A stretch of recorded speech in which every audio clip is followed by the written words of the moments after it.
शांति। ये बाबा की 10 तारीख की साकार वाणी है। सार है मुरली का।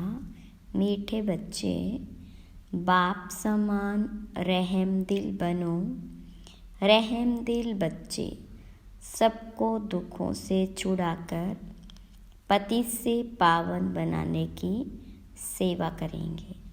प्रश्न, सारी दुनिया की मांग क्या है जो बाबा के सिवाय कोई पूरी नहीं कर सकता?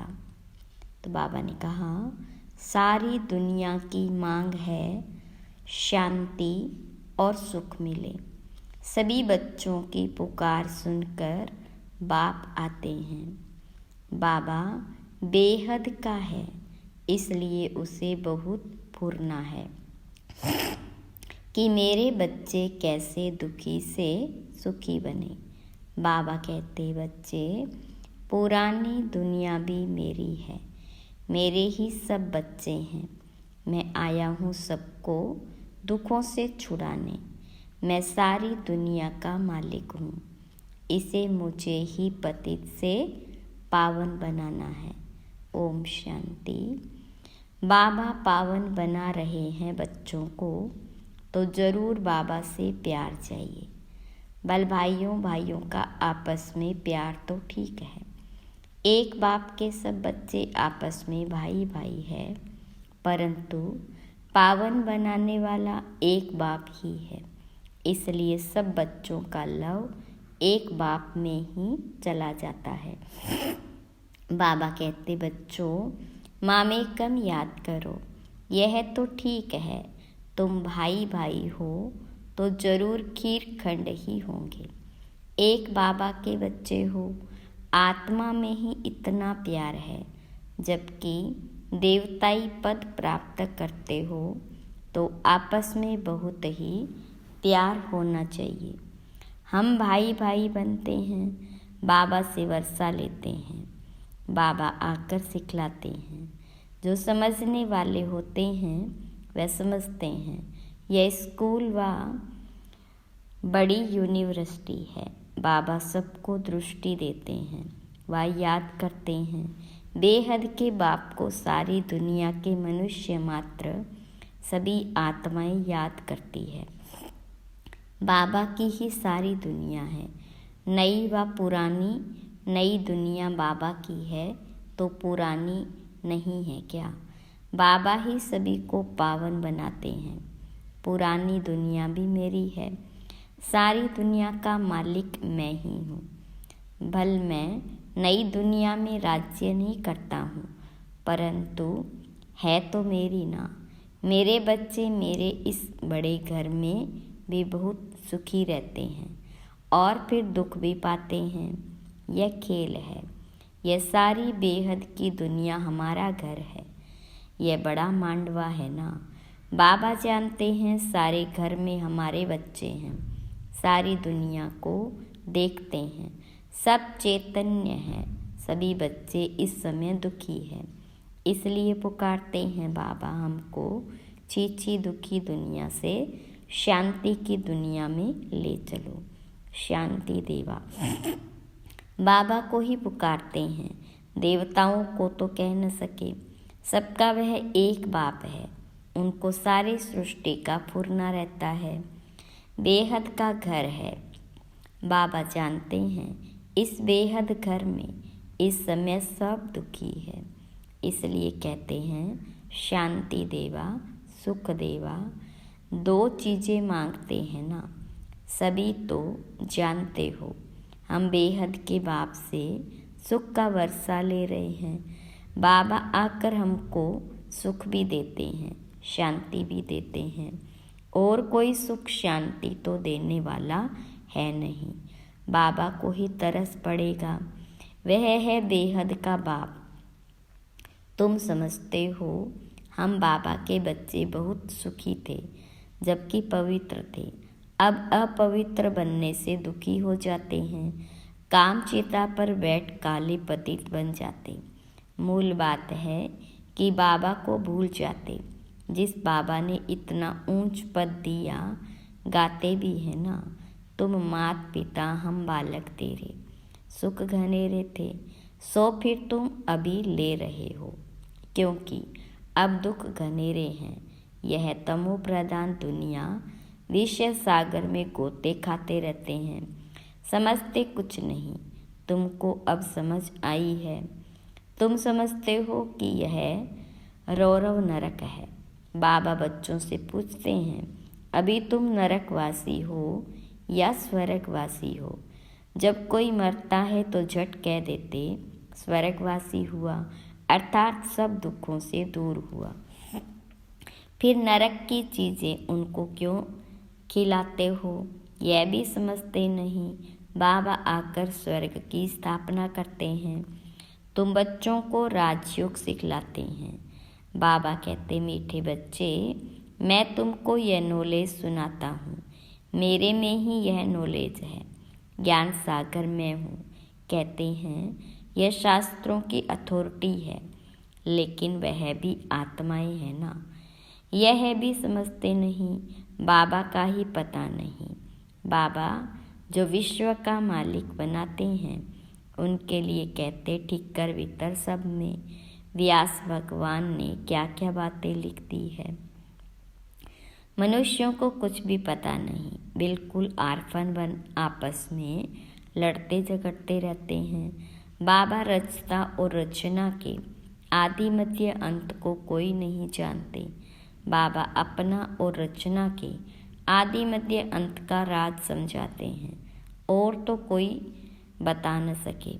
तुम कोई से भी पूछो, जिसको ईश्वर भगवान रचता कहते हो, उनको तुम जानते हो क्या? ठीक कर भीतर में ईश्वर कहना ही जानना है। पहले अपने को तो समझो। मनुष्य तमो प्रधान है तो जानवर आदि सब तमो प्रधान है। मनुष्य सतो प्रधान है तो सब सुखी बन जाते। जैसा मनुष्य वैसा उनका फर्नीचर भी होता है। साहूकार लोगों का फर्नीचर भी अच्छा होता है।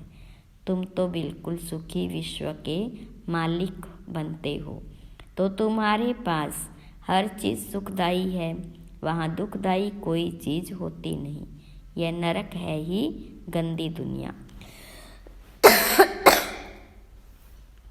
बाबा आकर समझाते हैं, भगवान तो एक ही है, वही पतित पावन है। स्वर्ग की स्थापना करते हैं, देवताओं की महिमा भी गाते हैं। सर्वगुण संपन्न मंदिरों में जाकर देवताओं की उपमा अपनी निंदा करते हैं, क्योंकि सभी भ्रष्टाचारी है। श्रेष्ठाचारी स्वर्गवासी तो यह लक्ष्मी नारायण है, जिनकी सब पूजा करते। सन्यासी भी करते हैं। सतयुग में ऐसे नहीं होता। तुम्हारा सन्यास है बेहद का। बेहद का बाप आकर बेहद का सन्यास कराते हैं। वह है हठ योग। हठ का सन्यास वह धर्म ही दूसरा है। बाबा कहते हैं, तुम अपने धर्म को भूल कितने धर्मों में घुस पड़े हो। अपने भारत का नाम ही हिंदुस्तान रख दिया और फिर हिंदू धर्म कह दिया। वास्तव में हिंदू धर्म तो कोई ने स्थापन ही नहीं किया। मुख्य धर्म है ही चार, देवी देवता, इस्लामी, बौद्धि और क्रिश्चियन। तुम जानते हो यह सारी दुनिया आइलैंड है। इसमें रावण का राज्य है। रावण देखा है, जिनको घड़ी घड़ी जलाते हैं। यह सबसे पुराना दुश्मन है। यह भी समझते नहीं कि हम क्यों जलाते हैं। समझ जाइए ना, यह कौन है, कब से जलाते आए हैं। समझते हैं परंपरा से। अरे उनका भी तो कोई हिसाब चाहिए ना। तुमको कोई जानते ही नहीं। तुम हो ब्रह्मा के बच्चे। तुमसे कोई पूछे तुम किसके बच्चे हो, अरे हम ब्रह्मा कुमार कुमारियाँ हैं, तो उनके बच्चे ठहरे ना। ब्रह्मा किसका बच्चा? शिव बाबा का। हम उनके पोत्रे ठहरे। सभी आत्माएं उनके बच्चे हैं। फिर शरीर में पहले ब्राह्मण बनते हैं। प्रजापिता ब्रह्मा है ना। इतनी प्रजा कैसे रचते हैं, यह तुम जानते हो। यह एडॉप्शन है। शिव बाबा एडॉप्ट करते हैं ब्रह्मा द्वारा। मेला भी लगता है। वास्तव में मेला वहाँ लगना चाहिए जहाँ ब्रह्मपुत्रा बड़ी नदी सागर में जाकर मिलती है। उस संगम पर मेला लगना चाहिए। यह मेला यहाँ है। ब्रह्मा बैठा है, तुम जानते हो, बाबा भी है और बड़ी मम्मा भी। तो यह है, परंतु मेल है, इसलिए मम्मा को मुकर्रर किया जाता है कि तुम इन माताओं को संभालो। बाबा कहते, मैं तुमको सदगति देता हूँ। तुम जानते हो यह देवताएं हैं डबल अहिंसक, क्योंकि वहाँ रावण होता ही नहीं। भक्ति से होती है रात, ज्ञान से दिन। ज्ञान सागर एक बाबा ही है। उनके लिए फिर कह देते सर्वव्यापी। बाबा ही आकर यह समझाते हैं और बच्चों को ही समझाते हैं। शिव भगवानुवाच है ना, शिव जयंती मनाते हैं तो जरूर कोई में आते हैं। कहते मुझे प्रकृति का आधार लेना पड़ता है। मैं कोई छोटे बच्चों का आधार नहीं लेता हूँ। श्री कृष्ण तो बच्चा है ना, मैं तो उनके बहुत जन्मों के अंत में सो भी वानप्रस्थ अवस्था में प्रवेश करता हूँ। वानप्रस्थ अवस्था के बाद ही मनुष्य भगवान को सिमरण करते हैं, परंतु भगवान को यथार्थ कोई भी जानते नहीं। तब बाबा कहते, यदा यदा धर्मस्य ग्लानिर्भवति भारत, मैं भारत में ही आता हूँ। भारत की महिमा अपरम अपार है। मनुष्यों को देह का अहंकार देखो कितना है। मैं फलाना हूँ, यह हूँ। अब बाबा आकर तुमको देही अभिमानी बनाते। मीठे मीठे रूहानी बच्चों को रूहानी बाबा बैठ ज्ञान के सब राज बताते हैं। यह है पुरानी दुनिया, सतयुग है नई दुनिया। सतयुग में आदि सनातन देवी देवता धर्म ही था। 5000 वर्ष की बात है। शास्त्रों में फिर व्यास ने लिख दिया है कल्प की आयु लाखों हजार वर्ष है। वास्तव में है 5000 वर्ष का कल्प। मनुष्य बिल्कुल अज्ञान की कुंभकर्ण की नींद में सोए पड़े हैं। अभी तुम्हारी यह बातें कोई नया सुनेगा तो समझ नहीं सकेगा। इसलिए बाबा कहते, मैं अपने बच्चों से ही बात करता हूँ। भक्ति भी तुम ही शुरू करते हो, अपने को ही चमाट मारी है। बाबा ने तुमको पूज्य बनाया, तुम फिर पुजारी बन जाते हो। यह भी खेल है।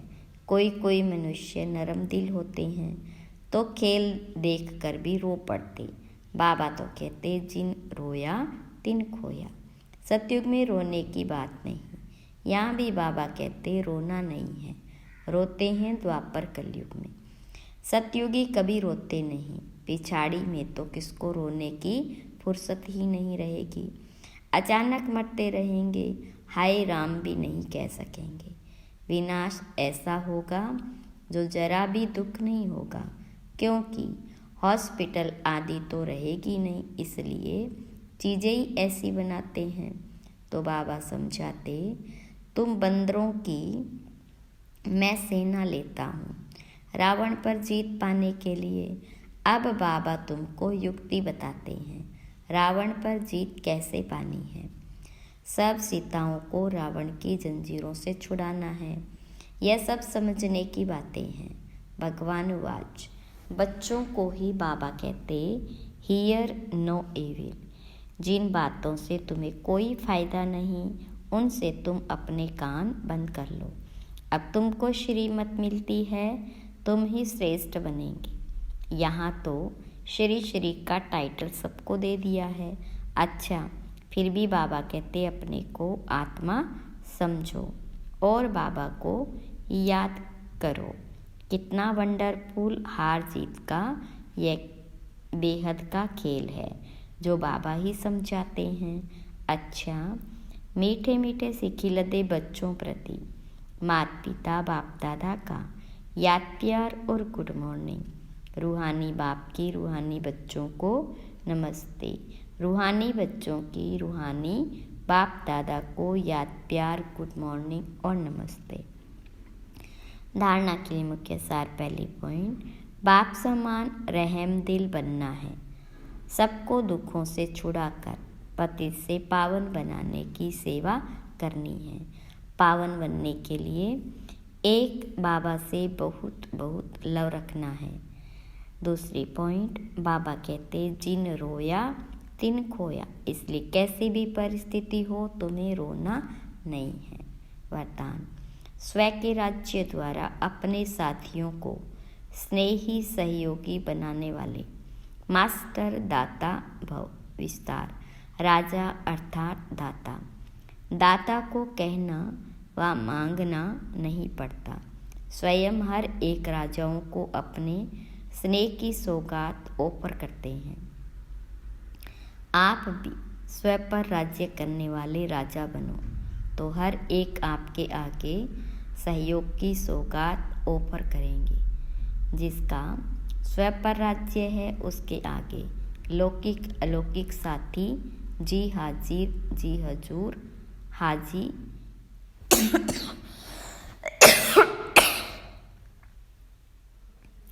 कहते हुए स्नेही सहयोगी बनते हैं।